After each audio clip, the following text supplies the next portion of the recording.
Welcome, everybody. It's January 7th, 2021. My name is Eric. The title of my YouTube channel is Eric's Eye Opener. And of course, the objective is to enhance our perception of the immediate environment, the global environment, and to really understand history and what has brought us to this point and what really awaits us in the future. Okay. We're getting very close on all of this, and I'll probably try to put out 2 parts today, time permitting, right? So the title of this series is The Distinction Between Intelligence and the Capacity for Independent Thought. This will be number 3, okay? Part 3 in the series. So let's start off with some important quotes. Jesus once said that the truth will set you free. That is also the goal of this particular video and this blog, okay? And Jesus, probably the most indigenous philosopher, but I'll bring up a couple more here. But certainly, I also want to make something else clear. There were some scriptures unearthed, right? They were excavated in Nag Hammadi, Egypt in 1945. That's centrally located on the Nile River. And there is a museum there right now that actually exhibits many of the scriptures that were unearthed in this area.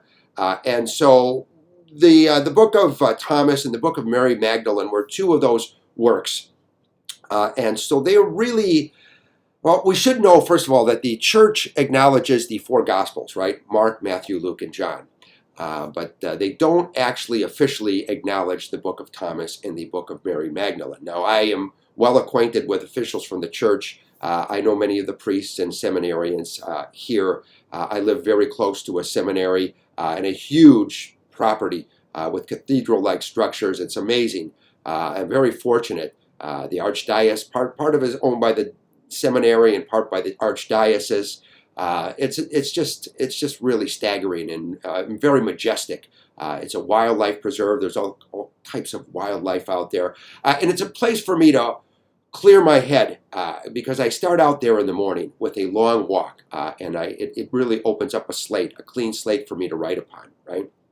So, all right. So Jesus from the book of Thomas told us, "Know what is in front of your face, and you'll soon be able to see that which has been hidden from you." This makes me think about when you're looking for something in the refrigerator, right? And you can't find it. You open up the door, you look somewhere else. You know it was right there. You put it right there. You go back. You open up the door. You come back. On the 3rd time, you open up the door, and it's right there in front of your face, right? I think that this is actually a remnant of the psychological conditioning, and we are not allowed to see what we need to see. Okay, so know what is in front of your face, and you will soon be able to see that which has been hidden from you. Now, the Iroquois indigenous peoples of this nation had an amazing economic system. They called it 7th generation sustainability. And the concept here was to take care of the land, to be compatible with the earth, to align ourselves in harmony, right? Harmony, truth, and justice. I think I mentioned that with the Egyptian goddess Ma'at, who actually weighed the heart against the feather. Very, very important. And so the idea here was to fish properly, to not overfish, to not overhunt, and to till the land properly, to convert the land, to rotate the land, and to do whatever it was to keep the land healthy for 7 generations ahead in the future. Okay, and we are the complete antithesis of this, of course. So who would I use to follow up with this with a great quote? But Chief Seattle. Chief Seattle said that not until the last fish is killed and the last tree is cut down and the last river is poisoned will you realize that you cannot eat money. Okay, this is so deep and it's so profound. All of us should really be staggered by his work. Okay, now a couple days ago I was listening to a video. As you know, as I've told you, each president, each successive president, each subsequent president is the worst president in U.S. history. There's no question, and nobody should question this. This is an idea that, of course, corruption expands. It doesn't contract, it doesn't mitigate, it doesn't diminish, okay? So I want to make this clear because I want to be fair with everybody. I don't want anybody to get upset if I criticize Trump or Obama or Biden. They all are worthy of endless criticism, infinite criticism, right? These are just facilitators of the corruption. That is their job, to facilitate the corruption that expands the wars, that continues to extract money from the working class and transfer it to Wall Street, and continues to erode our civil liberties in a clandestine fashion, right? And by clandestine, they do it out in the open, but people still accept it because the psychology that they are purveying is very sophisticated. Okay, it's not just repeating things, which is very, very effective, but it is subliminal messaging, and it is the use of substances that are incorporated into our food, air, and water to make us more malleable and compliant with the bank's agendas. Okay, so in this, I actually listened to an Obama speech. He's a fabulous speaker, no matter how wicked and dangerous this man is, and he is one of the most dangerous men on the planet. There's no question about that. But he is a flamboyant and eloquent speaker, and his efficacy rating is very high at actually implying, or I should say, applying and purveying mass hypnosis. He's very effective because he's very charming, right? And so he's talking to college students about these two systems. Socialism or communism versus capitalism. And he talks about the fact that, hey, whatever works for you, right? He comes across as being very, very fair, very equitable in his delivery. And then he says, look what they've done in Cuba. You know, Cuba has medical care and health care that's equivalent to ours, maybe even higher, right? And he says, but let's look at Havana and look at the cities. Look what socialism has done to their cities. This is a tactic of conveying a false narrative to actually destroy something that was intended to be destroyed long ago, starting with Lenin, right? But of course, we know that Marx and Engels were very dangerous, and certainly Engels was a very, very intelligent man and a great collaborator for Marx. But even back then, these people were known to be very dangerous. That's why we have this propaganda of Marx being a Satanist. Of course, that's the red flag, right? That's the trademark of a Satanist, is to commit your life to helping the working class. He was kind of a rebel rouser. He was a partier. And so, Marx was, but he needed Engels. Engels was the anchor, right? I think I said this in my last video, maybe not. Marx and Engels met in Cologne in 1842. It was late November.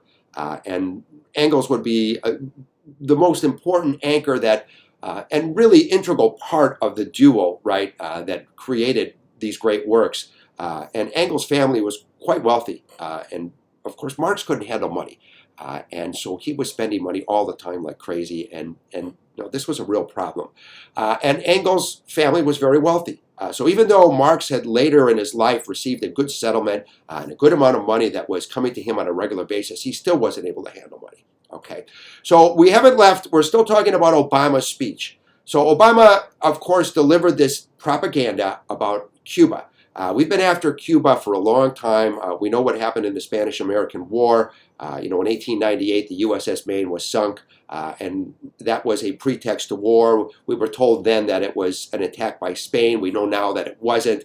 And of course, the United States comes up with this story that the engine just blew up somehow by accident. So that's the closest thing we can come to an explanation. But the United States has wanted control of Cuba for a long time. And of course, we know what happened with the Cuban Missile Crisis and Russia. This is all propaganda too. It almost destroyed the world. And so, what do we know about Cuba? It's probably the most humanitarian, one of the most humanitarian nations in the world. Fidel Castro was a great leader who was smeared, just like all these other people. I talked about Nelson Mandela, I think, in my last video. I hope so. And his interview at Aaron Davis Hall in 1990 with Ted Koppel and a live audience. So let's talk about, again, Fidel Castro. Let's talk about Cuba. They've intervened to help other countries with humanitarian aid in over 103 countries around the world, right? And they have free health care there. It's just like what happened with Muammar Gaddafi. Free health care, free education. And again, Muammar Gaddafi, keep in mind, he was responsible for producing the greatest water project, the most expensive water project in the history of the world, $35 billion to tap the Nubian aquifer and bring fresh water to all of North Africa. And of course, Obama and NATO destroyed it. It was rebuilt, ultimately, right? probably not the same. And so water will be very expensive. This is part of the future. Remember Waterworld with Kevin Costner. This is not science fiction. This is what's going to happen. Water will be very, very hard to come by. It will be very expensive. It will be like silver or gold, okay? We can see this coming. You don't have to be Aldous Huxley or George Orwell to see this coming. But okay, so we know this is true with Cuba, and this is a smear of socialism and capitalism, all right? So let's get into some other things. This is really important. This is why it's so shameful for Obama. So keep in mind, there was an embargo placed on Cuba, along with many sanctions. But an embargo placed on Cuba, and they couldn't use sanctions till 1971, till the advent of the petrodollar, right? Of course, this was devised by Henry Kissinger and Richard Nixon, and that, that was very integral, but we won't stay with that. So anyway, this embargo was placed on Cuba in 1958. It's the longest running embargo in history by the United States or any country, right? Not to mention Obama, and you talk about evil. This is the man who actually he froze Cuban assets to the extent of $253 million in 2012, okay? And so this is a guy that's talking about, look at what socialism and communism, look what socialism did to the cities of Cuba. And I mean, this is just unheard of. The guy, this is how psychology works. This is how mass hypnosis and really this mind control works. He comes across very diplomatic, right, in the initial portion of his speech. So people have to understand that this study of psychology has been really, the efficacy of this has been so refined over countless millennia to actually control people to such a great extent. And to make people believe that these other leaders like Muammar Gaddafi and Yasser Arafat and even Saddam Hussein was forced to use those chemical weapons. He would either be attacked and his country would be destroyed. And of course, these chemical weapons were delivered to him by Great Britain and the United States, right? They're after Iran. It's the last, if you look at the Project for the New American Century, it is the last country on the list in the former Ottoman Empire and the Middle East at this time, right? So, all right, let's dig into this a little bit. And, we talked about, I'm going to express something with regard to literary works here. And again, this will be several parts. The whole thing is several parts. But literary works are very important for us to understand. And I'm going to use them here to understand economic systems, okay? So let's take a look at these literary works and understand that The Wizard of Oz by L. Frank Baum was a masterpiece. It's an absolute masterpiece.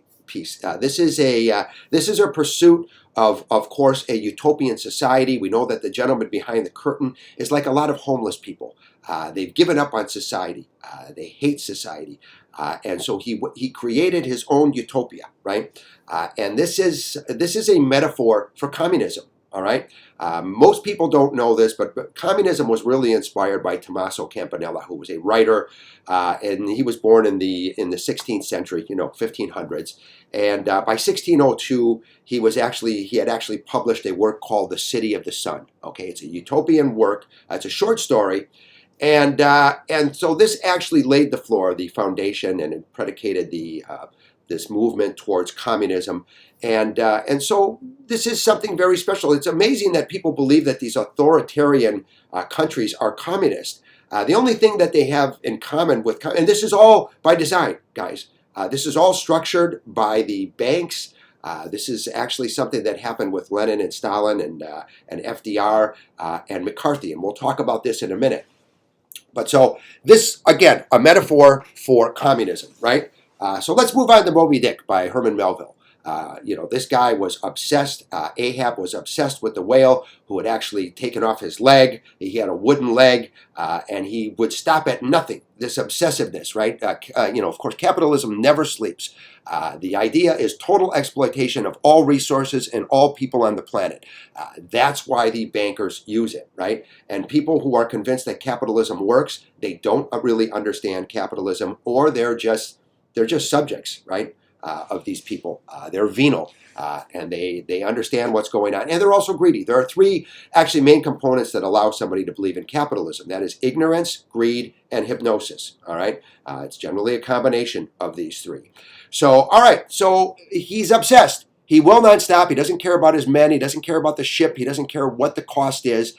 He wants to achieve his goal. That is capitalism, and this is a metaphor for capitalism. So let's move on here. What is the next great work? And this is the most dangerous work, and this is Mary Shelley's Frankenstein. We have to understand that people are blaming, whenever this is finished, and they've been used as pawns to blame things on basically immigrants and people of color, that they're lazy and they don't want to work. No, they're discouraged and they've been broken, as I've talked about in the previous, part of this, or the previous portion of this speech here, that people are actually broken in this system, right? It's a very ruthless system where people step on each other. Read a book on capitalism. Read a book on business and what it's about. Step on your friends. Step on everyone till you get to the top, or you will never win in this system, right? And so Mary Shelley Frankenstein is the result of all this. In the end, blame it on Russia, blame it on China, blame it on socialism, blame it on communism, blame it on Democrats, whatever it is. I mean, I don't like Democrats. They're all part of the same system, but they don't know it. They're just subjects to, just like the Republicans. There's only one party at the top. You have to understand this. They work the same principles, right? We're going to talk about this when we get into the next video. We're going to talk about this system and how this one party controls everything. So, all right, so we're on these literary works, and now we should understand what these literary works are metaphors for. Okay, Mary Shelley's Frankenstein. You understand what happened to Frankenstein? He was falsely accused, and he was just an innocent, sentient being that was produced by this man, Frankenstein, and so this is how it ended, right?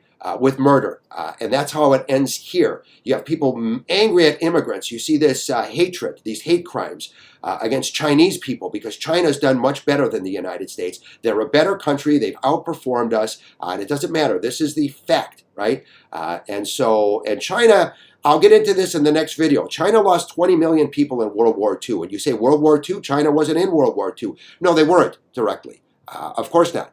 The Battle of Manchuria was focused on, well, we'll get into that in the next video. But of course, this is all part of Lend-Lease, and they were part of Lend-Lease too. This is a program by the banks that, of course, relegated money to the United States, and they delegated this money to these other countries. And so this is something to understand, that Russia lost, or I should say the Soviet Union lost, 27 million people, of course, in World War II, all right? So let's talk a little bit further on this, and we want to move on to Lenin, Stalin, and, of course, FDR and McCarthy. And so when we talk about this, we have to understand that, of course, Lenin was known as a socialist, right? He was a huge fan of Marx. But he was controlled by the banks. Now, who controls the bankers here? Do our presidents have any power? Certainly not. This is all an illusion. And we know that, of course, who was running the show for Trump? Well, mainly, of course, because there's other people. There are other advisors that are more clandestine, but mainly the banks. And, of course, we know that Mnuchin is one of the most powerful bankers now, represents Goldman Sachs, right? Under Obama, we had Tim Geithner, who was former head of the Federal Reserve in New York, and Robert Rubin, who was Treasury Secretary under Clinton, was his top economic advisor as well. And then we had Larry Summers, who actually was an architect of the 2008-2009 crisis. Okay, so this is important to understand, that the bankers run everything. Okay, Lenin didn't have any power, Hitler didn't have any power, Mussolini didn't have any power. Neither did Pol Pot, as a matter of fact. He probably had a little bit more power, or probably a little bit more, I should say, what was that? We should have a little bit more, he had probably a little more freedom, right, than some of these other leaders. But this was very important with Lenin and Stalin, that they convinced you that they were actually going to carry out any type of Marxist principles, right? None of this was ever carried out at all. As Noam Chomsky will tell you, that there was not socialism in Russia or the Soviet Union. Erich Fromm has told us this. It's very easy to understand. These people are free thinkers. They can see what's going on, right? So first of all, let's tell you that there's only been socialism that I've seen in 10 countries. If anybody knows any different, I'd be happy to learn, right? But there has not been anything like this. There are the top 10 happiest countries in the world are capitalist countries that have socialist policies, right? And the most important socialist policies, which is publicly owned industry, right? What are those countries? Pretty easy. That is Finland, and it is Iceland, and Norway, and Denmark, and the Netherlands, and Sweden, and Switzerland, and New Zealand, and Australia, and of course Canada. And so these are the happiest countries in the world because they have people owning the industries, right? They don't have to work for some tyrant and some people who come out of some business school that only want to impress their boss. And this is a hierarchy for disaster. It just oppresses and mistreats workers. This is what's gone on throughout history. I'll talk about these massacres that have gone out throughout history that were, they go, I really like to go back, of course, to the French Revolution and the Paris Commune and move on to all these massacres that happened here in the United States due to the oppression of the working class. All right, so so this is what was going on. Lenin was not. He was socialist, but he did not have any socialism. This is run by the banks, the people that controlled him. And that's why he was fighting this. Ultimately, he was killed by what means? And this is, of course, my own thinking. He was killed by the banks because he had a brain hemorrhage, right? And the banks have MOs. And I'll go through this when we get into the next video, all right? So the torch was passed off to Stalin. Right. And Lenin, of course, died on January 21st of 1924, and Stalin would take over at this point. And of course, Stalin was known for these atrocities. They were carried out by the bankers. Stalin did not want to carry out these atrocities. I do agree with Stalin's society to a certain extent, and they blame, I think, Hitler. I'm not sure. I don't know them well, but I love Jody Brar, who was one of their representatives. But, of course, Stalin was killed in 1953. And how did he die? He died on March 5th, of course, of 1953, and he died of a brain hemorrhage. Seems kind of a wild coincidence, doesn't it? Okay, so let's move on. This is World War II. Now, let's move over to, of course, FDR. FDR was responsible for some horrible things. But, of course, all the things that he accomplished actually were necessary. Just like the infrastructure was necessary. They used us. That's why they gave us capitalism and they let it grow here for a while, because they needed to build infrastructure and they needed to build a tech age, okay? We're not needed anymore, especially old people and people with pre-existing conditions. The virus is taking care of that. Okay, understand that. This is very efficient, all right? So, hey, I don't know for sure, right? But we'll see what makes sense as we move on here, all right? So FDR was responsible for wiping out Dresden. This was horrific. This was a civilian target that was burned. All these people were burned to death in firestorms that were created by a carpet bombing of incendiary bombs that were discharged from airplanes, United States airplanes. This was in February of 1945. All right, women and children running. There were actually, you can probably find some stock footages of this. These bombs created these firestorms that engulfed the entire city of Dresden. Same was done to Tokyo. It said that this was worse than Hiroshima, what they did to Tokyo with this firebombing. Again, a civilian target, right? And I used to say, well, of course, FDR had to live with this and Stalin had to live with his atrocities. But I think otherwise now, right? But so this happened now in March. So February was Dresden, March was Tokyo. In April 12th, who dies of a brain hemorrhage? FDR, right? 1945. And, of course, we had, I think I would have to say it was Truman that took over so he could drop the bombs. Because FDR wasn't willing to drop those bombs. He had been through enough already. He was fed up, all right? Just like JFK was fed up when he said he was going to turn in these secret societies, these occultist organizations that are controlled by the bankers and owned. This is exactly what happened. So then they had to discredit all this socialism and communism that was going on here in the United States. The best people we've ever seen, right? The people that formed the Wobblies Union and tried to, of course, disarm these horrible offenses against the working class that were going on. These great writers like Jane Addams and Randolph Bourne, and I've talked about them before, of course. The great publications that were talking, that were opposing the war, which were the Masses and the Masses and Appeal to Reason. And of course, we had Bertrand Russell, the great philosopher, who felt the same way in Great Britain, who was opposed to these wars, went to prison for that. So did Eugene Debs, right? Of course, others of the founding, of the founding group didn't go to prison. Of course, Big Bill Haywood and Joe Hill and Emma Goldman, who said if voting worked, it would be illegal. She's absolutely correct.